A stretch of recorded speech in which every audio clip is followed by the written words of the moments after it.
How to remove iCloud account. Hi guys, so in this video I'll teach you how to remove iCloud account. So if you want to learn how it's done, watch this video until the very end. It's pretty quick and simple, so let's go. So to do that, let's head over to our settings.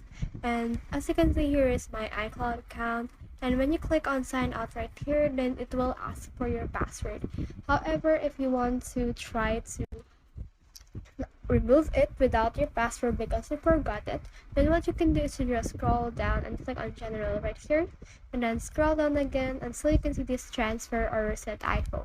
So click on that, and you can see here this reset button and also this erase contents and settings. So if you click on this erase all content and settings, then this will load for a while and you can erase all the data on your iPhone. However, you don't want that to happen. So what you can do is to just click on that now and click on reset as well.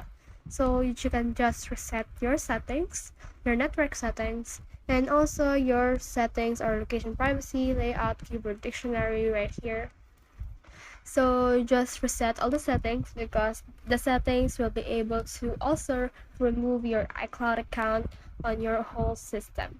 So in here you can also see this prepare for new iPhone. So if you're already done with this, then you can click on get started right here, and this will take for a few minutes. So you can just extra iCloud storage right here if you have something like this. And for me, I will just click on that now, but your apps and data will also be back up. So it is actually helpful if you click on continue right here.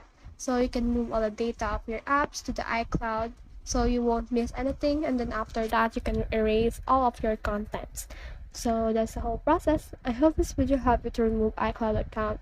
If you have questions or comments, kindly put it in the comment section below, and if not, don't forget to subscribe and like. Thanks.